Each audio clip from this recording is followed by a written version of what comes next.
আমি বিডিআরে জামালপুর থেকে অস্ত্রটা দরখাস্ত করে ডিসি অফিস বাগেরহাট বরাবর অস্ত্রটা দিয়েছিলাম, কিন্তু দুর্ভাগ্য আমার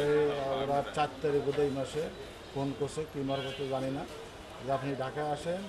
আপনাকে একটা সাইন আপ লোক আসবে, আপনার একটা প্রোটোকল দেওয়া লাগবে, আপনি চলে আসেন। পরে আমি যে শুক্রবার আসার কথা ছিল শুক্রবার আমি আসি নাই, পরে শুক্রবারে আসছি। এই লোক আমার 100 কোটির মাথায় নিয়ে যেয়ে বলে যে তোর সব ইতিহাস জানি, তো তারপরে মরিচের গুঁড়োটা দিয়ে অস্ত্র নিয়ে গাড়ি নিয়ে চলে যায়। এরা আমাদেরকে চাকরির প্রলোভন দেখায় নিয়ে আসছে,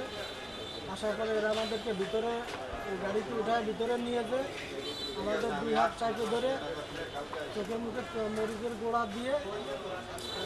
অস্ত্র চিন্তাই করে আমাদের ধাক্কা মারিয়ে বাইরে ফেলে দিয়ে গাড়ি টান দিয়ে চলে গেছে। যে এটা একটা চক্র যারা অস্ত্র ছিনতাই করে, এই চক্রটা তারা অনলাইনে বিজ্ঞাপন দেয় যে যাদের অস্ত্র আছে তারা যেন তাদের সাথে যোগাযোগ করে তারা চায়না কোম্পানির যারা বিদেশি আছে তাদের বডিগার্ড হিসেবে নিয়োগ দেওয়ার জন্য এই বিজ্ঞাপনটা দিয়ে থাকে এবং তাদেরকে বেশি বেতনে নিয়োগ দেবে, এই মর্মে বিজ্ঞাপনটা হয়। এই বিজ্ঞাপন পাওয়ার পরে দেশের বিভিন্ন জায়গা থেকে যারা লাইসেন্সধারী লোক, যাদের অস্ত্র আছে এবং যারা সিকিউরিটি বা বডিগার্ড হতে আগ্রহী, তারা তখন যোগাযোগ করে এই ধরনের 4 জন লোককে আমাদের হলো ক্যান্টনমেন্ট থানায় এই 4টে অস্ত্র তাদেরকে ঢাকা আসার পরে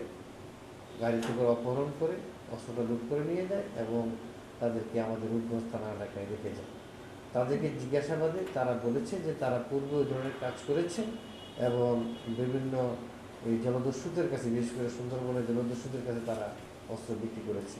আমরা তাদের স্বীকারোক্তি মতে আমরা বাটারা এলাকা থেকে আমাদের 2টি সরকার এবং একটি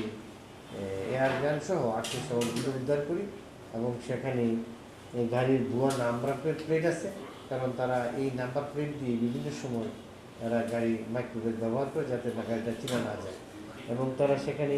অস্ত্রের যা লাইসেন্স তৈরির যে শিলমোহর সেটা ব্যবহার করে। আমরা তাদের স্বীকারোক্তি মতে সেখানে আমরা একটা টিম তাদেরকে নিয়ে আমরা নড়াইল যাই এবং মাগুরা যাই, সেখানে গিয়ে তাদের যে মাইক্রোটা ব্যবহার করেছে ওই ঘটনার সময় এবং ওই মাইক্রোটাই তারা বিভিন্ন সময় ব্যবহার করে ওই মাইক্রো এবং ড্রাইভার সহ আমরা উদ্ধার করি। কয়জনকে এই যে সিন্ডিকেট যে 4 জন আছে এই সিন্ডিকেটের 4 জনকে আমরা গ্রেফতার করেছি এবং তাদের বিরুদ্ধে তো অলরেডি মামলা আছেই, এই মামলা আছে এবং তাদের বিরুদ্ধে অস্ত্র মামলা হবে এবং তাদের আইনগত যে পরবর্তী প্রক্রিয়াগুলো আমরা যথারীতি সম্পন্ন করব। রিমান্ড তো অবশ্যই আসবে, অবশ্যই তারা তাদের সাথে আরও কারা কারা আছে কিনা সেটা জানার জন্য আমরা রিমান্ড করতে